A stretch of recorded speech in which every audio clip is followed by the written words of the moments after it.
आइए दोस्तों, Attari health care में आपका स्वागत है। खैर मकदम है। मैं उम्मीद करता हूँ कि आप लोग जहाँ भी होंगे इंशाअल्लाह आप सब खैरियत से होंगे। देखिए, अत्तारी हेल्थ केयर से आज तक जो भी दवाइयाँ पहुँचाई जाती हैं उन्हें इस्तेमाल करके आप फ़ायदा उठा रहे होंगे। तो आइए दोस्तों, आज मैं उन लोगों की बात करता हूँ जिन लोगों की कांच बाहर निकल आती है या जिन बच्चों की कांच बाहर निकल आती है। तो देखिए दोस्तों, कुछ लोग इसे कांच का बाहर निकलना बोलते हैं, कुछ लोग इसे गूदाभ्रंश बोलते हैं, कुछ लोग बोलते हैं इसे पीठ का बाहर आना। और भी अपने अपने एरियो के हिसाब से जहाँ जहाँ जो बोलते हैं वो हमें कमेंट कर कर बताएं कि आपके एरिए में इसे क्या बोला जाता है। तो देखिए दोस्तों, आज मैं बात करता हूँ गूदाभ्रंश का, यानी कि कांच का बाहर आना।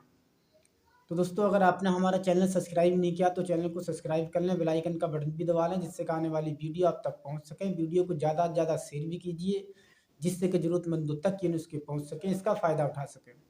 तो देखिए दोस्तों, गूदाभ्रंश की बीमारी का कारण अक्सर यानी कि कांच निकलने का कारण होता है कि पेट में कब्ज लंबे समय तक रहने रहने पर।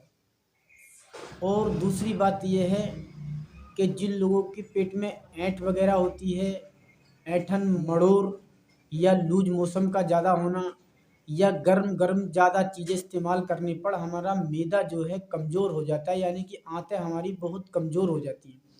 जब आंतें हमारी कमज़ोर हो जाती हैं तो उनके अंदर इतनी शक्ति नहीं होती कि जब हम जैसे टॉयलेट वगैरह में जाते हैं, तो जिन लोगों को ऐड वालों के साथ ये अक्सर होता है, जब वो ज़ोर लगाते हैं तो ज़ोर के साथ टॉयलेट के साथ कांच बाहर निकल आती है।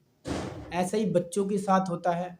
अक्सर बच्चों के साथ ज़्यादा होता है क्योंकि बचपन में बच्चे मिट्टी वगैरह खाते हैं या तरह तरह के उल्टे सीधे चीज़ें खाते हैं, उसके कारण उनका पेट में कब्ज रहना शुरू होती है, पेट में खराबी रहना शुरू हो जाती है, उनकी आंतें बहुत कमज़ोर पड़ जाती हैं।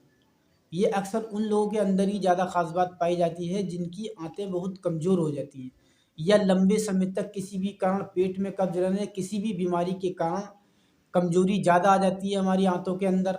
जब आंतें हमारी कमज़ोर हो जाती हैं तो ये जब हम ज़ोर लगाते हैं तो ज़ोर लगाने पर हमारी कांच बाहर आ जाती है। या बाद लोगों के आपने देखा होगा जब आंतें कमज़ोर हो जाती हैं तो बहुत से लोगों के नले हट जाते हैं, और जब आंतें कमज़ोर होती तो और भी बहुत सारी बीमारियां अंदर पैदा हो जाती हैं।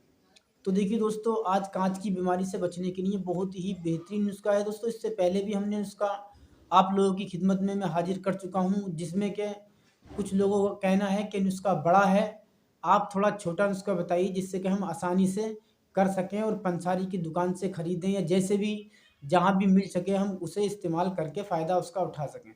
तो देखिए दोस्तों, मैंने सोचा क्यों ना आज बहुत छोटा सा नुस्खा आप लोगों की खिदमत में हाजिर करूँ। तो देखिए दोस्तों, नुस्खा, अब हम नुस्खे की तरफ चलते हैं तो हमें करना क्या है। सबसे पहले हमें सब्ज माजू फल लेना है, यानी कि हरा माजू फल लेना। ठीक है, हरे माजू फल को आप सुखा लें, सुखाने के बाद उसका पाउडर बना लें।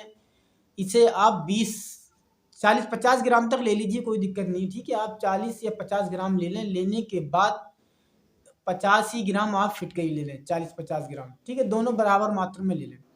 लेने के बाद इन्हें पीस लें। पीसने के बाद दोनों को आप मिला लें। ठीक है, मिलाने के बाद नारियल का तेल लें। नारियल का तेल लेने के बाद उसमें ये पाउडर डाल लें। ठीक है, पाउडर डालने के बाद खरल में या किसी भी प्याले में आप इसे खूब घोटते रहें। ठीक है, जब घोटते घोटते ये खूब नरम हो जाए और ये गाढ़ा पड़ने लगे, यानी कि मरहम टाइप में बन जाए, तो आप इसे किसी डब्बे में, छोटी सी डिब्बी वगैरह में करके रख लें। अब इसे इस्तेमाल कैसे करना है, तो दोस्तों हमें ये गूदाभ्रंश पे लगाना है। ठीक है, ये हमें कांच जहाँ निकलती है आप वहाँ पर इसे लगा लें, यानी कि टॉयलेट के मकाम पर, पखाने की जगह पर आप ये लगा लें। अब इसे लगाना कैसा है, एक उंगली से, यानी ग्लव्स वगैरह पहन लें आप। ग्लव्स वगैरह पहनने के बाद एक उंगली ले लें, एक उंगली पे मरहम ले लें। मरहम लेने के बाद मरहम को इस तरीके से आगे तक, जहाँ तक भी ऊपर तक आप पहुँच सकें, उसके मुकाम तक, गूदाभ्रंश के मुकाम तक, ऊपर तक जहाँ तक भी पहुँच सके आप वहाँ तक इसे पहुँचाएं।